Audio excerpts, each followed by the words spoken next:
یہ ایک سوال ہے سید مودودی صاحب کی کتاب یہ ہمارے ہاتھ میں ہے خلافت و ملوکیت، اس کے بارے میں کہ اس میں انہوں نے حضرت عثمان، حضرت معاویہ اور حضرت علی رضوان اللہ علیہم اجمعین کی بارے میں ان کی حکومت اور ان کے جو اختلافات ہوئے ان کے بارے میں ذکر کیا ہے، بحث کی ہے۔ سب سے پہلے یہ کہ اللہ کے نبی کے صحابہ سارے کے سارے جنتی ہیں، سارے کے سارے عدول ہیں۔ میں اور آپ اس لائق نہیں کہ ہم کھڑے ہو کر ان پر کلام کریں، ان کے کیڑے نکالیں، اور ان کے جتنے واقعات موجود ہیں وہ تاریخ کی کتابوں میں ہیں۔ قرآن اور حدیث کا تو اللہ نے ذمہ لیا ہے، اس کی حفاظت کی ہے، لیکن تاریخ یہ تو بہت بعد میں لکھی گئی۔ سید مودودی صاحب خود کہتے ہیں کہ اگر تم تاریخ کے واقعات کو حدیث کی طرح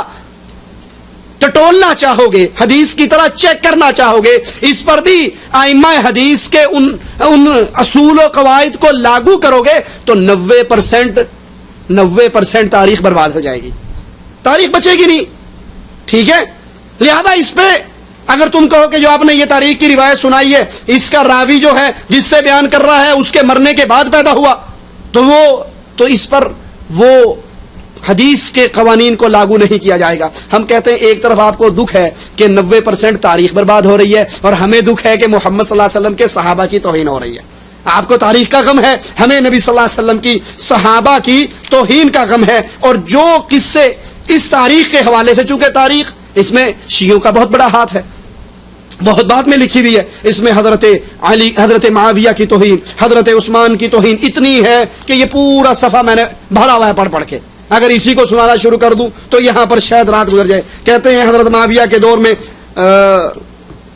صفحہ 164 ہے، میں ایک دو حوالہ آپ کو دے دوں۔ صفحہ 164 پہ لکھتے ہیں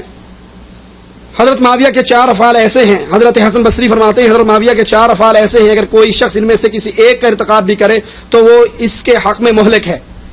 ایک یہ ان کا اس امت پر تلوار سونت لینا کہ انہوں نے امت کے سروں پہ تلوار ڈال لی اور مشورے کے بغیر حکومت پہ قبضہ کیا، یہ کسی کے اندر ایک بھی ہو تو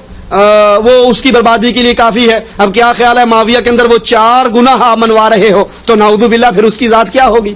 اور اس کی اساس ساری تاریخ ہے۔ حضرت عثمان کے بارے میں کہتے ہیں عثمان نے اپنے قریبیوں کو کسی کو 5 لاکھ درہم دے دیے، کسی کو کتنے درہم دے دیے۔ حضرت معاویہ نے اپنے ہاتھ سے مسلمان قتل کیے، اور مختلف چیزیں، مختلف بکواسات جو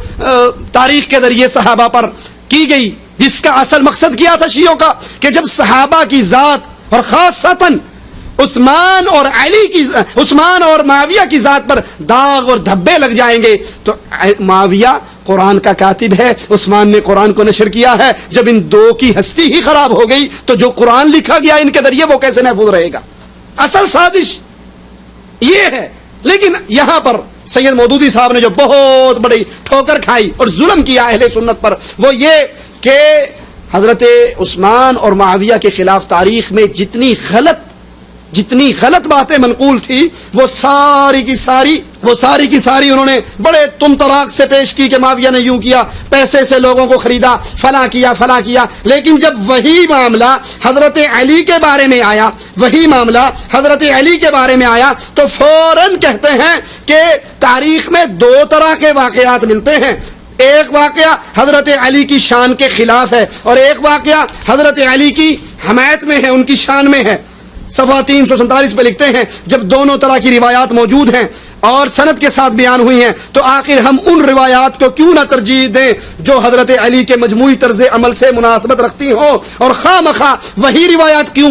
قبول کریں جو ان کی ضد نظر آتی ہوں۔ ہم بھی یہی کہتے ہیں کہ آپ نے علی رضی اللہ عنہ وارضا کے لیے جو پیمانہ مقرر کیا ہے وہ پیمانہ عثمان اور معاویہ کے لیے کیوں نہیں کیا؟ عثمان اور معاویہ کے لیے بھی وہی پیمانہ مقرر کیجئے جو آپ نے علی کے لیے کیا ہے، علی کے لیے کوئی اور پیمانہ۔ عثمان و معاویہ کو آپ ظالم، قاتل اور اللہ کی پوری حدود کو تبدیل کرنے والا بنا دیں،